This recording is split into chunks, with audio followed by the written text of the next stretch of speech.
Good evening friends, आप सभी को मेरा प्रणाम, नमस्कार, जय श्री राम।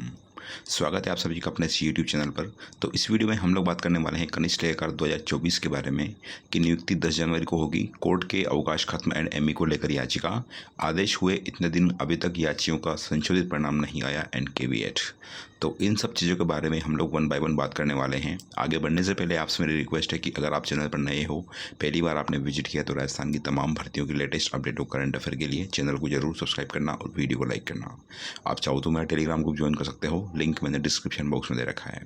हम बढ़ते हैं फिलहाल आगे। तो सबसे पहले हम लोग बात करते हैं फ्रेंड्स की कोर्ट का आदेश हुए इतने दिन हो गए, अभी तक याचियों का जो रिवाइज रिजल्ट जारी नहीं किया और क्या केवेट का क्या सीन है। तो फ्रेंड्स, आपको पता है कि रिसेंटली जो आपकी सुनवाई थी वो 9 दिसंबर को थी। 9 दिसंबर को माननीय न्यायालय ने अधीनस्थ बोर्ड को आदेश दिया था कि जिन भी लोगों ने याचिका लगाई है, मतलब जो भी आजी हैं, जिन लोगों ने माननीय न्यायालय में आंसर को चैलेंज किया है, जो आपकी फाइनल आंसर की थी जिसमें कुछ क्वेश्चन डिलीट थे और कुछ क्वेश्चन चेंज थे, तो उन सबको लेकर के जो याचिका लगाई थी उसको लेकर के ये कहा था कि आप जो याची हैं उनके रिप्रेजेंटेशन आप लोगे। रिप्रेजेंटेशन का मतलब ये हुआ फ्रेंड्स कि अधीनस्थ बोर्ड को जो है, जो याचिका करता है, उनके पास जो भी ऑथेंटिक डॉक्यूमेंट या प्रूफ है या कोई स्टैंडर्ड बुक है, उनको लेकर के उसको अधीनस्थ बोर्ड को हैंड ओवर करना था।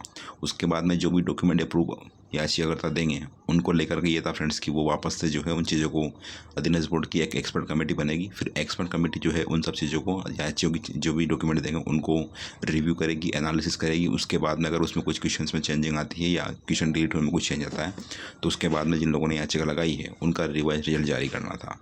और अगर ऐसा होता कि रिवाइज रिजल्ट जारी करने से कुछ लोग मेरिट लिस्ट में आते तो फिर उनको ज्वाइनिंग देनी थी, ऐसा माननीय न्यायालय ने कहा था अपने आदेश में। लेकिन आपको पता फ्रेंड्स, अभी तक इसके ऊपर कोई भी चीज़ नहीं हुई है। जो चीज़ें थी वैसी की वैसी है, ना तो कोई अपडेट इसके बारे में कि रिवाइज रिजल्ट कब तक आएगा और क्या सारी चीज़ें हैं।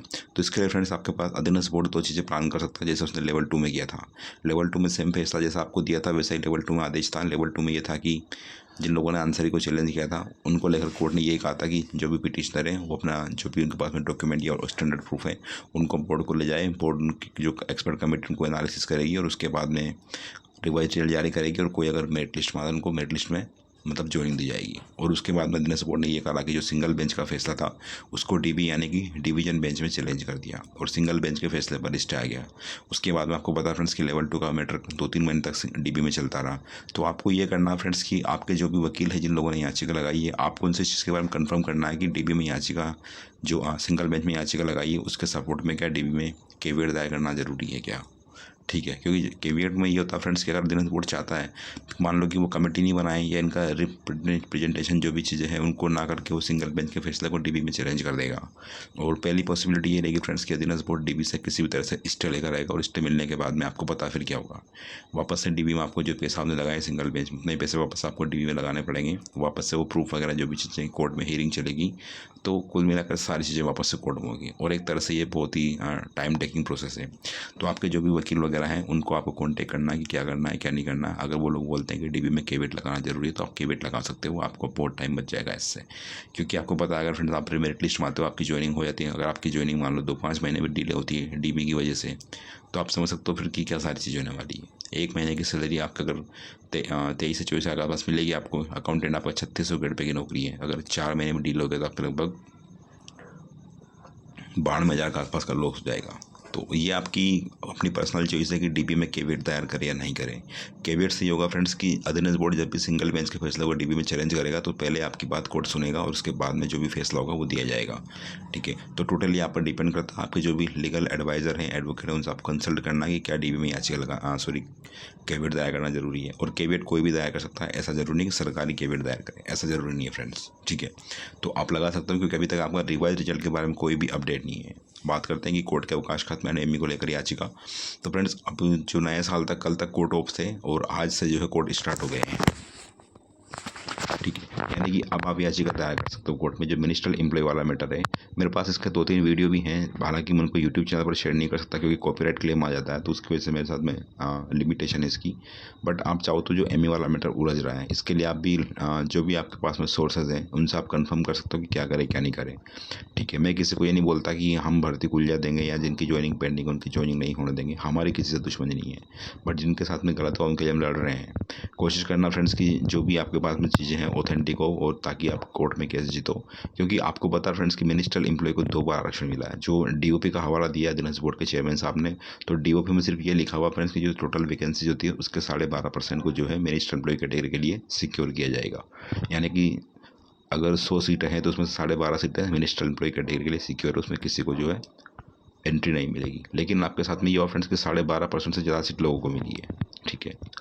तो ये सारी चीज़ें हैं, तो डिपेंड आप पे करता है क्या करना चाहिए क्या नहीं करना चाहिए। बट इतना ही बोलूँगा कि एक प्रॉपर चीज़ें तरीके से करके एक वकील से पूछ करके, मैंने आपको ऑलरेडी बता दिया फ्रेंड्स, आप चाहो तो याचिका दायर कर सकते हो, ठीक है।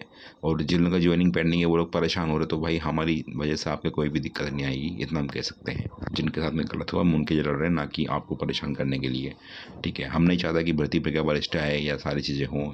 We don't want this thing all, okay.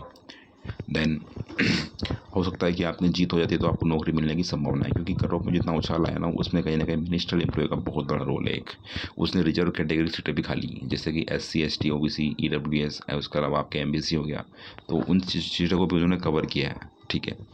उन्होंने हो सकता है फ्रेंड्स की रीट जो CET पास की थी वो मिनिस्टर एम्प्लॉय कैटेगरी से पास कर ली, और जो फाइनल सीट मिली है उनकी खुद की कैटेगरी से या दूसरी रिजर्व कैटेगरी से उनको सीट मिल गई, जनरल की मिल गई। तो ये चीज़ें आपको देखने वाली हैं, क्या करना क्या नहीं करना चॉइस आपके ऊपर डिपेंड है। बात करते हैं नियुक्ति 10 जनवरी को होगी। तो फ्रेंड्स अभी जो है सबसे पहले नियुक्ति मुझे लगता है फ्रेंड्स की जो रेवेन्यू बोर्ड है उसमें आपको सबसे पहले ज्वाइनिंग मिल सकती है, क्योंकि आपको पता है फ्रेंड्स कि उसने DV का शेड्यूल जारी कर दिया है और 8 जनवरी तक उसके DV चलेंगे। उसके बाद में 1-2 दिन में कन्फर्म करके वो 10 से 11 जनवरी तक आपको जो है फाइनल प्रपोजल भेज देगा सरकार को, और उसके बाद में जो है जो भी लोग सॉर्ट आउट किए जाएंगे जॉब के लिए उनका 10 से 11 तारीख तक ज्वाइनिंग लेटर आ जाएगा। ये कंफर्म बता रहा हूँ फ्रेंड्स आपको मैं, बाकी जो भी चीज़ें होंगी आपको मैं टाइम रहते बता दूंगा। रही वेटिंग की बात, तो फ्रेंड्स वेटिंग फिलहाल वेटिंग के बारे में कुछ कहना मुश्किल है, क्योंकि एक बार ज्वाइनिंग वाला मैटर क्लियर होगा, ज्वाइनिंग के बाद में चीज़ें पता चलेगी कि कब तक वेटिंग आ सकती है। हाँ मैं इतना कह सकता हूँ फ्रेंड्स की प्रोविजनल के अलावा भी 500 सीटों पर वेटिंग आने की पूरी संभावना है, ठीक है। तो बी पॉजिटिव, जो भी चीज़ें होंगी आपको बता दूंगा मैं। तो फिलहाल के लिए इतना ही, मिलते हैं नेक्स्ट वीडियो में। वीडियो वॉच करने के लिए thanks, have a great day and all the very very best. आपसे रिक्वेस्ट है मेरी, अगर आपने चैनल पर पहली बार विजिट किया तो चैनल को जरूर सब्सक्राइब करना और वीडियो को लाइक करना। आप चाहो तो मेरा टेलीग्राम ग्रुप ज्वाइन कर सकते हो, लिंक मैंने डिस्क्रिप्शन बॉक्स में दे रखा है। Again thanks for watching the video and God bless you all. I wish की जल्दी से आपकी ज्वाइनिंग हो, चीज़ आपके लिए पॉजिटिव हो।